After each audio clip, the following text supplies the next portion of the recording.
Chapter 12 अर्थशास्त्र Hindi medium MP board 12th का आज पहला दिन, और ये एक ही चैप्टर मतलब एक ही वीडियो होगा, है ना। इसमें ही आज ही ये कंप्लीट हो जाएगा चैप्टर है मांग एवं पूर्ति बलों के सरल प्रयोग।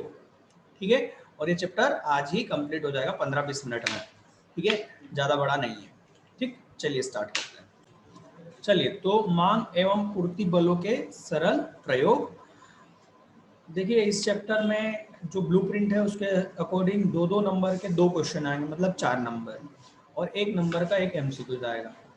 तो इसमें जो सबसे खास है, जो सबसे इम्पोर्टेंट है, वो है ये मिलेगा आपको कीमत की सीमाएं, प्राइस लिमिट्स। ये 2-2 नंबर में पूछा जाता था पहले भी, और अभी भी पूछा जाएगा। मतलब पूरे चांसेस है यही पूछा जाएगा। कीमत उच्चतम सीमा को समझाइए और कीमत की निम्नतम सीमा को समझाइए। राइट, पूरे हायर चांसेस हैं कि यही, क्योंकि इसमें यही 2-2 नंबर के हिसाब से, बाकी 2 नंबर के हिसाब से बहुत ऐसी चीज है ही नहीं 2 नंबर के हिसाब से, या फिर वो क्या हो जाएगा, बहुत छोटी छोटी चीजें हो सकती हैं। तो 2 नंबर के हिसाब से यही 2 चीज है। ठीक है, चलिए देखते हैं। उच्चतम सीमा, कीमत की सीमाएं मतलब मांग पूर्ति की शक्तियों द्वारा निर्धारित कीमत में सरकार हस्तक्षेप करती है, मतलब बीच में आती है और हस्तक्षेप करके 2 कीमत सीमाओं का निर्धारण करती है। देखो क्या होता है, कभी कभार जानबूझ के किसी चीज की कीमत को कम ज्यादा किया जा सकता है, मांग और सप्लाई के को बढ़ाकर या कम करके। राइट, जिसको हम बोलते हैं ना काला बाजार। काला बाजार में क्या करते हैं, वो वस्तु का क्या करते हैं, स्टॉक करते हैं गलत तरीके से, और उसकी मांग, उसकी जो बाजार में जो है सप्लाई को क्या कर देते हैं, रोक देते हैं। और ऐसा करके फिर मांग तो भाई उतनी ही थी, इन्होंने क्या कर दी, सप्लाई कम कर दी। अब मांग है उतनी, पर वो अब ज्यादा है, किससे, सप्लाई से, क्योंकि सप्लाई रोक दी गई है। तो फिर उसका क्या हो जाता है, रेट बढ़ने लगता है। उसका जैसे ही रेट बढ़ता है तो वो व्यापारी जिन्होंने स्टॉक कर रखा है वो क्या करते हैं, सप्लाई कर देते हैं। इस प्रकार वो क्या करते हैं, काला बाजारी करते हैं। तो काला बाजारी रोकने के लिए, राइट, कि भैया कुछ भी हो, रेट तो इतना ही होगा। अभी दिल्ली में इस साल हुआ था, दिल्ली में प्याज का रेट 80 रुपए तक गया था, तो दिल्ली गवर्नमेंट ने उसके प्याज का रेट 40 रुपए कर दिया था। बोले तुमको बेचना हो तो 40 में बेचना, नहीं तो मत बेचना। बात समझ में आ रही है? हमको नहीं मालूम, गवर्नमेंट ने बोल दिया हमको नहीं मालूम, तुम 70 के भाव में खरीदो या किस भाव में खरीदो। कौन, व्यापारी। पर आप बेचोगे कितने में, 40 में। इससे जो ऊपर कोई बेचता हुआ मिला अंदर, क्यों, क्योंकि क्या हो रहा था, काला बाजारी हो रही थी, स्टॉक करके उसको भाव को बढ़ाया जा रहा था। तो कभी कभार क्या करती है गवर्नमेंट, बीच में आके इस तरीके से हस्तक्षेप करती है और प्राइस की लिमिट बताती है। ये 2 तरह की प्राइस लिमिट बताती है गवर्नमेंट। एक उच्चतम सीमा, मैंने जो अभी बात करी वो उच्चतम सीमा का एग्जांपल दिया, और एक होता है निम्नतम सीमा। फ्लोर का मतलब क्या होता है, नीचे। फ्लोर अपन बोलते हैं ना, floor, first floor, second floor, जमीन, तल, तल को हम बोलते हैं फ्लोर। तो निम्नतम सीमा का मतलब हुआ कि इससे नीचे कोई बेचेगा नहीं, इससे सस्ता कोई बेचेगा नहीं।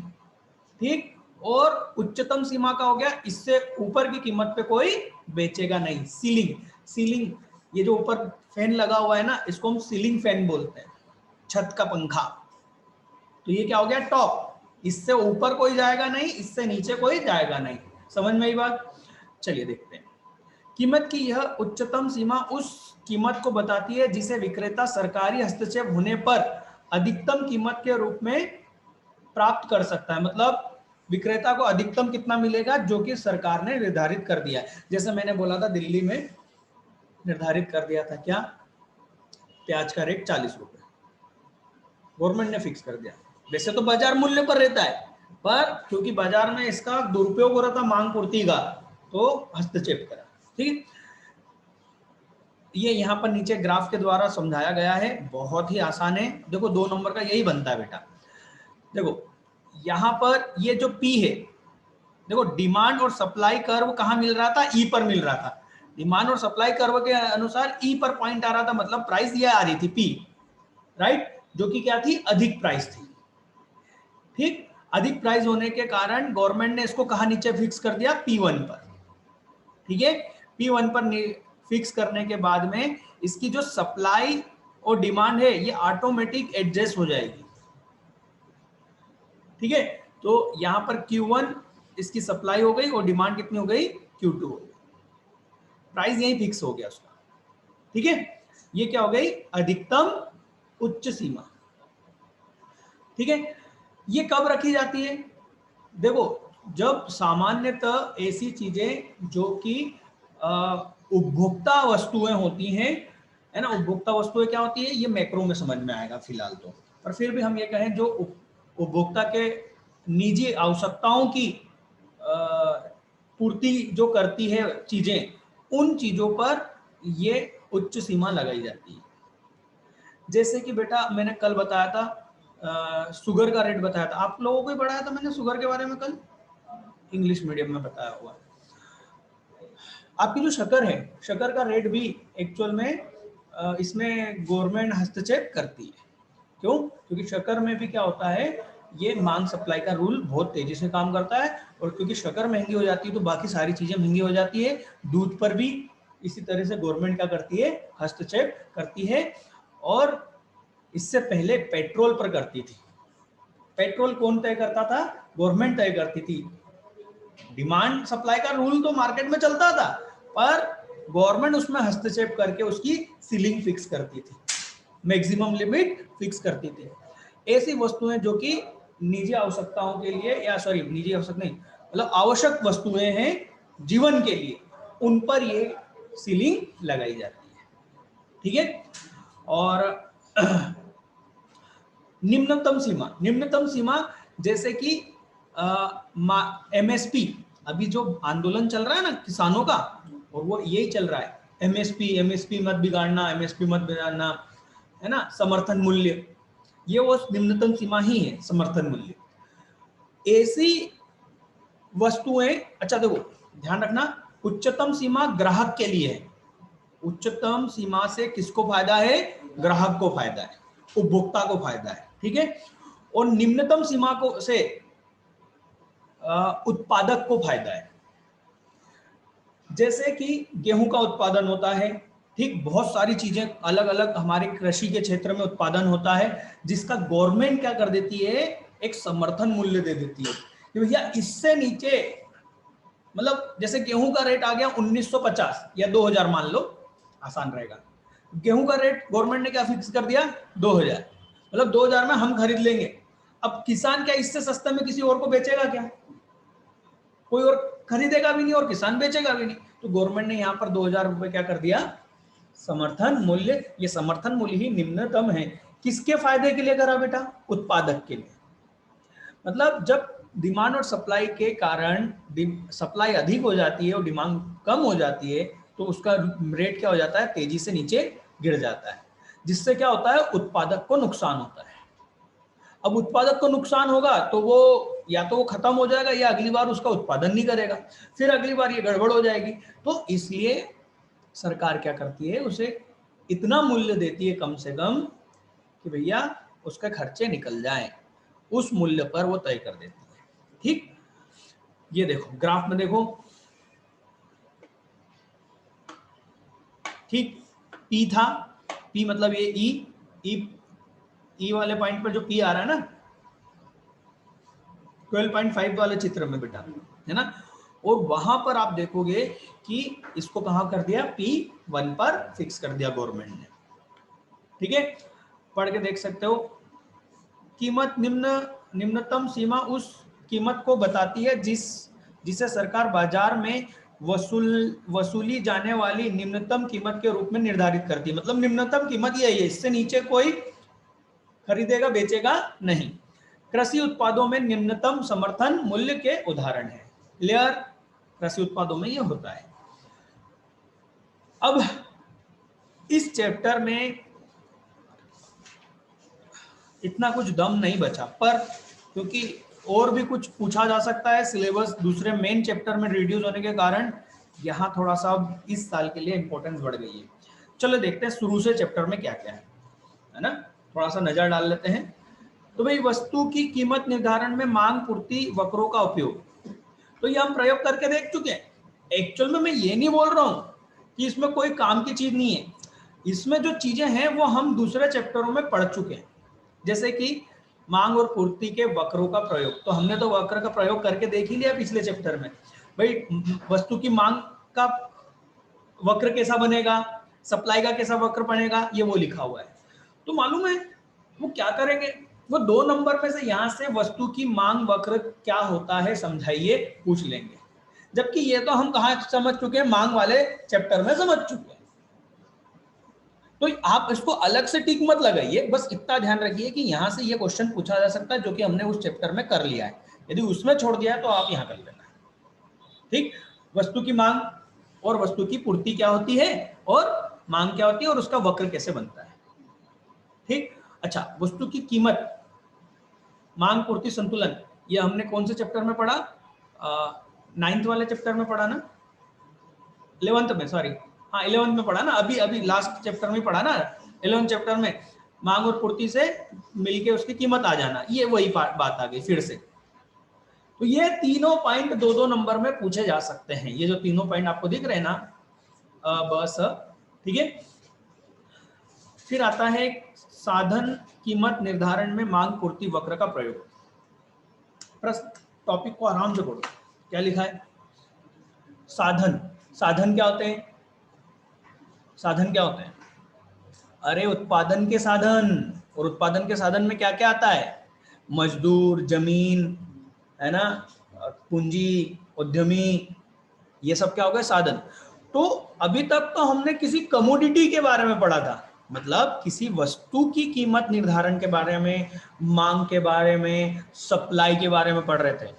अब हम यहाँ वस्तु की मांग सप्लाई नहीं पढ़ रहे हैं, हम साधनों की मांग सप्लाई और कीमत के बारे में समझने वाले हैं। तो इन पर भी वैसी उसी तरह से क्या होता है, नियम लागू होता है।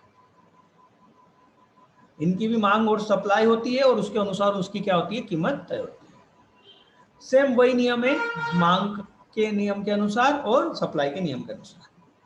ठीक है, साधन कीमत निर्धारण में मांग पूर्ति के वक्रों का प्रयोग। तो सबसे पहले यहां पर हम देखते हैं, चलो पढ़ के देख लेते हैं।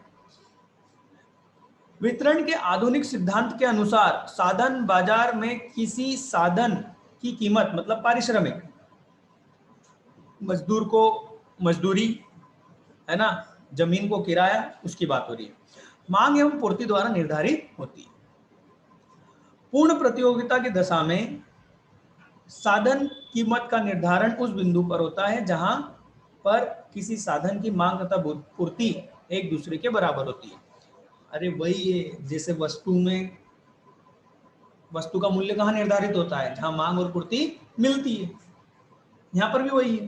ठीक, साधन की मांग, फिर से वही बात की गई है, साधन की मांग, जैसे वस्तु की मांग होती है वैसे साधन की मांग होती है। भाई आज फैक्ट्री किसी ने डाली तो उसको लेबर चाहिए कि नहीं चाहिए, तो वो क्या कर रहा है, साधन मतलब कि लेबर की, श्रम की क्या कर रहा है, मांग कर रहा है। तो गांव में मजदूरी का रेट कम क्यों रहता है, क्योंकि वहां पर मजदूरी की मांग कम होती है। शहरों में मजदूरी का रेट ज्यादा क्यों होता है, क्योंकि वहां मांग अधिक होती है और मजदूर कम होते हैं, इसलिए सप्लाई कम होने के कारण, मांग अधिक होने के कारण मजदूरी का रेट वहां ज्यादा होता है। समझ में आ रही बात, ये तो हो गया मजदूरी के बारे में। अब बात आती है किसके, जमीन की, भूमि की।